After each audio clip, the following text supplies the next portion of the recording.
네, 문재인 대통령이 오늘 새벽 유엔 총회 기조연설을 했습니다. 네, 한반도 종전선언과 일본군 위안부 문제 등 다양한 이야기가 나왔는데요. 왕선택 통일외교 전문기자와 함께 자세한 이야기 나눠보겠습니다. 안녕하십니까? 안녕하세요. 네, 오늘 기조연설을 일단 요약을 해보자면 이제 문재인 대통령이 북한 핵폐기의 진정성을 또 알리고 국제사회의 어떤 지지를 요구하는 내용이 담겨 있었는데요. 맞습니다. 이 왕 기자께서 보실 때 오늘 연설의 핵심은 무엇으로 보십니까? 저도 그렇게 생각을 합니다. 한반도 정세 격변 상황이 지난 2월 평창 때부터 좀 더 하면 이제 1월 1일 이제 김정은 위원장의 신년사, 2월에 평창 동계올림픽, 또 4월에 남북 정상회담, 6월에 북미 정상회담, 그걸 거쳐서 최근에 이제 평양 남북 정상회담에 이르기까지 굉장히 한반도에서 정세 격변이 심하게 왔기 때문에 이런 것들을 국제사회에 정식으로 보고하고 설명하고 또 필요한 어떤 문제점들에 대해서 이야기를 하고 지지와 협력을 호소하는 그런 것이 기본적인 문재인 대통령의 기본적인 유엔 연설 총회 내용이 되겠습니다. 네. 그렇다면 여기서 오늘 가장 주목할 만한 문장이 있다면 어떤 걸까요? 이제 오늘 한 15분 정도 이제 연설을 했는데 가장 인상적인 부분은 김정은 위원장이 가능한 빠른 시기에 비핵화를 끝내고 경제 발전에 집중하고 싶다는 입장을 밝혔다라고 그 김정은 위원장의 입장을 국제사회에 전달한 그 부분이 저로서는 오늘 총회 연설의 핵심을 보여주는 게 아닌가. 기본적으로 오늘 연설의 많은 부분이 김정은 위원장을 만나보고 오니까 이런 생각을 가지고 있더라. 이런 생각에 대해서 국제사회가 의심하는 건 이해가 가지만 이런 기회가 다시 오지 않으니까 이번 기회를 잘 살리기 위해서 국제사회가 좀 지지하고 좀 협력하고 그런 게 필요하다라는 그런 얘기를 하면서 바로 이 문장, 김정은 위원장이 비핵화를 빨리 끝내고 싶어 한다. 그 이유는 경제 발전을 하고 싶기 때문이다. 라고 하면서 논리적으로도 믿을 수가 있다. 이제 이런 나름대로 설득을 한 그런 부분이 저로서는 인상적이었습니다. 과거에도 이 경제 발전과 관련해서 이렇게 연설 또는 이렇게 알린 그런 과거가 있나요? 이제 뭐 그런 얘기를 간헐적으로 하긴 했는데 이번에 문재인 대통령이 오늘 총회 연설뿐만이 아니라 도널드 트럼프 대통령과의 정상회담, 그리고 폭스뉴스 TV와의 인터뷰, 그리고 이제 국제 문제 전문가들과의 대규모 특강이 있었습니다. 이런 중요한 계기에 바로 이 김정은 위원장이 경제 발전에 집중하는 문제를 상당히 무게를 실어서 설명하고 있습니다. 지금까지는 사실은 문재인 대통령이 김정은 위원장과 만나보니까 비핵화를 한다고 하더라. 진지하다고 생각을 했다. 나는 그렇게 믿는다. 이렇게 얘기를 했거든요. 그러니까 이제 김정은 위원장을 만나지 않은 많은 국제사회 사람들은 믿을 수 있겠는가? 이게 과거에 김정은 위원장이 일종의 이제 속임수를 많이 썼는데 혹시 문재인 대통령이 속는 것은 아니냐? 이렇게 의심을 하고 그러한 의심들이 지금 뭐 8월, 7월 이후에 8월, 9월을 거치면서 북미 간 대화에 어떻게 보면은 걸림돌이 되었거든요. 그런 상황 속에서 단순하게 김정은 위원장이 비핵화를 말을 했기 때문에 믿는 게 아니라 김정은 위원장의 전략이 북한의 경제 발전에 있고 주민들의 생활 향상에 있는데 비핵화를 해야만 그게 가능하다고 하는 논리적인 이유 때문에 비핵화를 빨리 끝내고 싶어 한다. 그러니까 믿을만 하다라고 하는 이제 논리적인 설득 포인트를 뭐 이렇게 좀 강조를 했달까요? 그렇게 볼 수 있기 때문에 예전에도 간헐적으로 김정은 위원장의 경제 발전 이야기를 했지만 지금처럼 논리적으로 체계를 갖춰서 국제사회를 상대로 설득한 것은 이례적인 새로운 현상이라고 봐야 되겠습니다. 말씀해주신 이 비핵화 조치가 종전선언으로 이어지길 희망한다. 이런 문 대통령의 발언이 있었는데요. 화면으로 직접 함께 한번 보겠습니다. 김 위원장은 가능한 빠른 시기에 비핵화를 끝내고 경제 발전에 집중하고 싶다는 희망을 밝혔습니다. 또한 비핵화의 조속한 진전을 위해 우선 동창리 엔진 시험장과 미사일 발사대를 국제적 창관하에 영구적으로 폐기할 것을 확약했습니다. 나아가서 북미 정상회담의 합의 정신에 따라 미국이 상응하는 조치를 취한다면 영변 핵시설의 영구 폐기를 포함한 추가적 비핵화 조치를 계속 취할 용의가 있다고 분명하게 밝혔습니다. 앞으로 비핵화를 위한 과감한 조치들이 관련국 사이에서 실행되고 종전선언으로 이어질 것을 기대합니다. 네, 문 대통령의 발언 직접 들어봤는데요. 네. 연설이 시작되기 전에는 대북 제재 완화를 문 대통령이 언급할 것이다. 이런 추측이 좀 많았었는데 네. 이게 실질적으로 오늘 언급되지는 않았습니다. 어떻게 볼 수 그렇습니다. 있을까요? 아무래도 미국을 의식한 것, 좀 더 구체적으로 말하면 도널드 트럼프 대통령을 의식했다. 네. 이렇게 좀 봐야 되겠습니다. 네. 북미 정상회담 과정에서 그리고 그 이후에 트럼프 대통령, 특히 이제 유엔 안보리 회의를 직접 주재를 했습니다. 네. 트럼프 대통령이. 근데 그 안보리 회의를 하면서 공개적인 연설을 통해서 북한이 선박 간의 환적, 그 이제 옮겨 싣기 이런 것을 통해서 유엔 안보리 제재를 위반을 계속하고 있는 현상이 벌어지고 있다. 이것은 안 된다라고 하는 트럼프 대통령의 발언이 있었습니다. 네. 트럼프 대통령의 이 발언은 사실 몇 달 전부터 예고된 부분이 있습니다. 왜냐하면 미국의 어떤 정보기관이라든가 이런 쪽에서 북한이 러시아 쪽이라든가 이쪽으로 해서 석유, 원유 같은 것들을 수입하면 안 되는데 비밀리에 몰래 해상에서 선박 간의 환적이라고 하는 이런 걸 통해서 이제 제재를 피하고 있다, 회피하고 있다. 이제 이런 불만을 표명한 적이 있는데 그런 것들이 다시 한번 오늘 트럼프 대통령이 유엔 안보리 회의를 주재하는 과정에서 이제 드러났습니다. 네. 이걸 이제 정상회담에서 그런 취지로 얘기한 부분이 있었기 때문에 이제 트럼프 대통령의 포인트가 요점이 북한에 대한 제재가 잘 통하지 않는다라고 하는 것은 내 마음대로 협상이 안 된다라는 것을 의미하기 때문에 트럼프 대통령 입장에서는 용납할 수 없는 것이죠. 네. 그런 속에서 문재인 대통령이 유엔 총회장에서 북한에 대한 제재를 완화해야 된다라고 말하면 한미 간의 공조가 잘 안 되는 것이죠. 그렇기 때문에 아무래도 트럼프 대통령의 입장을 고려를 해서 제재 부분은 뺀 게 아닌가 이렇게 추측할 수 있습니다. 그 경제협력 분야에서는 사실 대북 제재 완화가 가장 필수일 것 같은데요. 지금 말씀하신 그 선박 그런 문제도 있지만 그 철도나 또는 그 북한에 있는 히토류 관련 사업들도 사실 대북 제재가 해제돼야만 이게 진전이 있을 수 있을 것 같거든요. 그럼요. 네, 이런 부분에 있어서는 사실 대북 제재 완화가 좀 포함돼야 하지 않습니까? 대북 제재가 결국 김정은 위원장이 원하는 여러 가지 상응 조치 중에 대북 제재 완화가 굉장히 중요한 부분이고 문재인 대통령도 그걸 말하고 싶지만 지금 트럼프 대통령이 일시적으로 이제 북한과의 관계를 개선하는 과정에서 불만으로 제기를 하고 있기 때문에 그런 부분에 대해서는 우리가 한미가 철저하게 공조를 해서 같은 목소리를 내는 게 중요하고 문제가 있으면 그것을 내부적으로 또 비공개적으로 대화를 통해서 협상을 통해서 해결하는 것이 더 소망스럽기 때문에 문재인 대통령은 분명히 제재 완화가 필요하다라고 하는 메시지는 다른 곳에서도 전달을 했지만 유엔 총회 연설에서는 아무래도 트럼프 대통령을 배려하고 미국 정부를 배려하는 차원에서 그 부분을 뺐다라는 것이 제가 생각하는 이유가 되겠습니다. 네. 문재인 대통령이 오늘 북한에 대한 문제뿐 아니라서 일본에 대해서도 언급을 했는데요. 일본군 위안부 관련 내용 한번 직접 들어보겠습니다. 올해는 세계인권선언 70주년입니다. 인권을 위해 부당한 권력에 맞서본 사람이라면 누구나 모든 사람은 자유롭고 평등하다는 세계인권선언의 첫 조항을 가슴에 새기고 있습니다. 나는 특히 실질적 성평등 실현을 주요 국정과제로 추진하고 있습니다. 여성에 대한 모든 차별과 폭력에 더욱 단호하게 대응하고 있습니다. 우리나라는 일본군 위안부 피해를 직접 경험했습니다. 국제사회의 여성 평화 안보 논의에 적극 참여하고 분쟁 지역의 성폭력을 철폐하기 위한 국제사회의 노력에도 함께할 것입니다.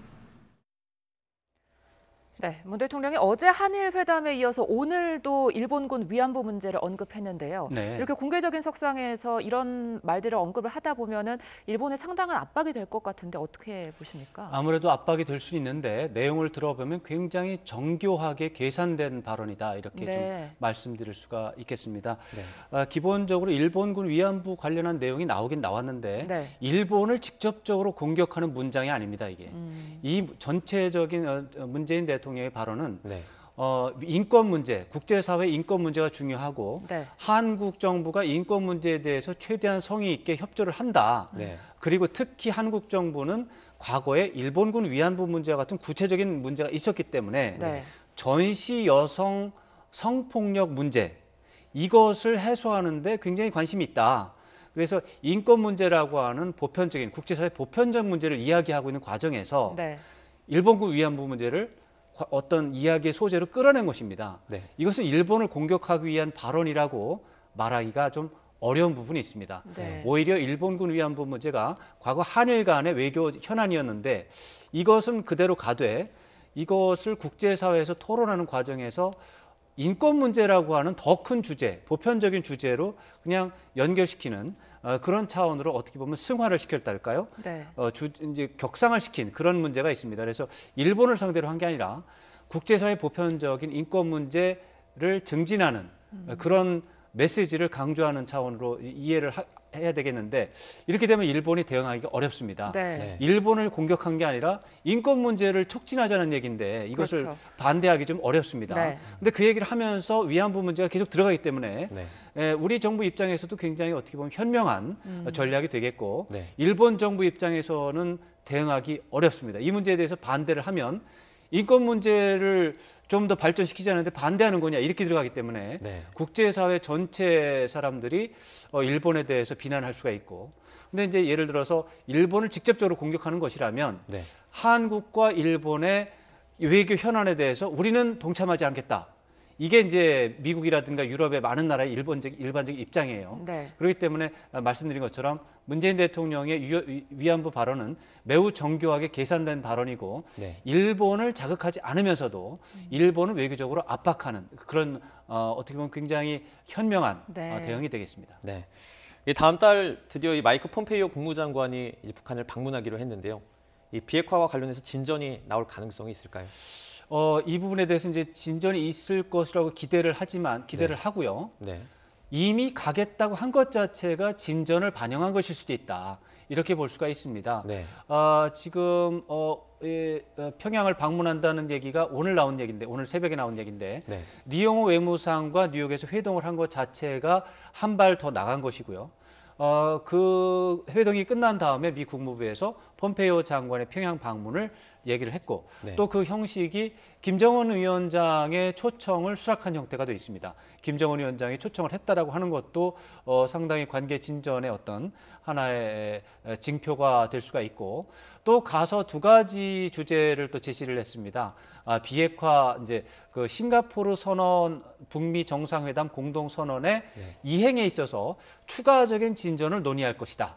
라는 부분이 있고 또 하나는 북미 정상회담에 대해서 논의할 것이다. 이렇게 되어 있는데 그 싱가포르 북미 정상회담의 이행에 관해서 추가 진전을 원한다라고 하는 얘기는 북한이 사용하는 용어입니다. 미국이 사용하는 용어가 아닙니다. 미국은 북미 관계에서 비핵화에 대해서 진전을 이루기 위해서 평양에 간다라고 설명하기 마련입니다. 그게 미국의 용어고 싱가포르 선언의 이행에 관해서 추가적인 진전을 하기 위해서 간다. 이 얘기는 북한이 말하는 용어인데 미국이 북한의 용어를 사용했기 때문에 상당히 북한의 입장을 배려한 문장이 되겠습니다. 미국에서 북한의 입장을 배려한 용어가 나왔기 때문에 상호 간에 배려하는 그런 분위기가 조성이 됐다는 점에서 이미 상당 부분 내용적으로 진전이 있음을 반영하고 있다. 이렇게 해석을 할 수가 있습니다. 폼페이오 장관이 북미 정상회담이 10월 이후에 열릴 가능성이 있다라고 언급을 했는데요. 앞서서 뭐 트럼프 대통령의 이번 선거 전이냐 후냐 이걸로 맞습니다. 시기가 조금 말이 많았었는데 그렇습니다. 11월 6일이 미국의 중간 선거가 되겠습니다. 11월 6일이 중간 선거인데 대체적으로 봐서 민주당이 우세할 것으로 예상이 됩니다. 네. 트럼프 대통령의 공화당이 아무래도 하원은 다수당의 지위를 빼앗길 것이 확실시되고 있습니다. 네. 그렇기 때문에 공화당도 진다고 해도 어떻게 지느냐가 굉장히 중요하고 트럼프 대통령의 입장에서도 지는 거는 맞는데 지는 그 패배 규모를 좀 줄일 필요가 있고 진다고 해도 어떻게 보면은 굉장히 멋있게 지는 게 중요합니다. 어차피 국정의 주도권을 계속해 유지를 하려면 네. 만약에 하원에서 다수당의 지위를 잃는 상황에서 굉장히 모양이 안 좋게 패배를 한다면 네. 어쩌면은 트럼프 대통령은 나머지 2년간의 앞으로 임기가 남아 있는데 1차 임기 2년을 굉장히 불행한 상황 속에서 임기를 지낼 수가 있어요. 그런데 국정의 주도권을 유지할 수만 있다면 굉장히 또 활발하게 대통령 임기를 지낼 수가 있습니다. 네. 그럴 때 이제 북핵 문제를 해결했다라고 하는 외교 업적을 만들어낼 수 있다면 홍보를 할 수 있는 요점이 있다면은 사실은 트럼프 대통령 입장에서는 반가운 요소가 되겠죠. 그래서 11월 6일 종전선언이 그래서 굉장히 중요한데 그 이전에 북핵 문제에 대해서 중대한 진전이 나오는 것도 좋은 일이고 그렇지만 그 뒤에 북핵 문제에 대해서 중대한 진전이 나오는 것도 괜찮은 시나리오입니다. 네. 그래서 어느 쪽을 할지가 중요한 이제 관심이 있었는데 폼페이오 장관의 말은 10월보다는 그 이후 쪽일 가능성이 더 많다. 이렇게 얘기를 했기 때문에 아무래도 11월 6일 중간선거 이후에 그 중간선거에서 어느 정도 패배를 받아들이는 상황 속에서 분위기 반전하는 그런 국면에서 이제 북미 정상회담을 하고 북핵 문제 해결에 있어서 진일보했다라고 하는 어떻게 보면 이제 홍보를 하는 그런 상황을 예상하고 있는 게 아닌가 이렇게 예상할 수 있습니다. 네, 이 트럼프 대통령이 곧 기자회견을 합니다. 이제 네. 2차 북미 정상회담의 일정을 말해줄 것으로 보이는데요. 네. 아직 발표 전이지만 북미 정상회담 두 번째 열린다면 어느 곳으로 좀 예상을 할 수 있을까요? 근데 시기와 더불어서 장소가 이제 가장 큰 관심사가 되는데 네. 이번에는 김정은 위원장의 초청으로 북미 정상회담이 열리는 형식입니다. 네. 그러니까 먼저 번에 김정은 위원장이 친서를 트럼프 대통령에게 보내서 정상회담을 한 번 더 합시다. 이렇게 제안을 한 상태고 그랬다면 제가 볼 때는 평양으로 오시라 이렇게 제안했을 가능성이 있습니다. 네. 그렇기 때문에 아무래도 이번에 제2차 북미 정상회담이 어디서 열릴 것이냐 평양을 가장 먼저 우선적으로 생각을 해볼 필요가 있고요. 이제 그 다음에는 지난 6월 12일 날 이제 싱가포르에서 북미 정상회담을 할 때 트럼프 대통령이 이미 그때 김정은 위원장에게 워싱턴을 방문할 것을 제안한 사실이 있습니다. 그런 사실이 있기 때문에 그런 것을 생각을 해보면 워싱턴도 제2차 북미 정상회담의 장소가 될 수가 있다. 이렇게 일단 생각을 해볼 수가 있습니다. 그래서 평양과 워싱턴이 1차적으로 후보가 될 수가 있고 그러나 여전히 북한과 미국 간의 신뢰가 부족하다면 평양도 부담이 되고 워싱턴도 부담이 된다면 이제 제3의 지역이 될 수가 있겠는데 이렇게 되면은 그 당시에 판문점이 굉장히 가능한 후보지다 이렇게 됐었는데 이제 미국 내에서 다른 의견이 있었기 때문에 안 된 적이 있어요. 그렇지만 트럼프 대통령은 판문점에 대해서 관심이 많았습니다. 그러니까 판문점도 이제 제3의 후보 지역 중에서는 다시 한번 후보 지역으로 떠오를 수 있고 판문점이 여전히 부담스럽다면 제주도 역시 관심이 있습니다. 제주도라고 하는 지역이 어떻게 보면은 중립적인 지역이다라고 하는 이미지를 줄 수 있는. 그러니까 왜냐하면 제주도에서 계속해서 제주도가 이제 평화지대다라고 하는 이미지를 이제 강조하기 위해서 노력을 많이 해왔거든요. 그런 차원에서 제주도가 나름대로 후보 지역이 될 수 있고. 제주도에는 또 미 해군이 또 기착을 하는 그런 이제 해군 기지가 또 있습니다. 그렇기 때문에 미국이 생각해도 제주도가 완전히 남의 땅은 아니다 이렇게 볼 수 있는 부분이 있어서 판문점과 제주도가 이제 후보지가 될 수 있고 나머지로서는 이제 싱가포르가 먼저 했기 때문에 또 될 수 있다 생각을 해볼 수가 있고. 유럽의 스웨덴, 스위스, 오스트리아, 빈 이런 곳이 중립적인 회의 장소로서 후보 지역이 될 수 있는데 현재로서는 예측하기 좀 어려운 게 북미 간의 신뢰 관계가 있으면 평양 아니면 워싱턴 신뢰 관계가 적으면 적을수록 이 유럽이나 싱가포르 아니면 중간 정도 된다. 그다음에 문재인 대통령의 영향력이 굉장히 크다. 네. 이렇게 보면 판문점과 제주도가 네. 이제 후보 지역으로서 더 유망한 것이죠. 네.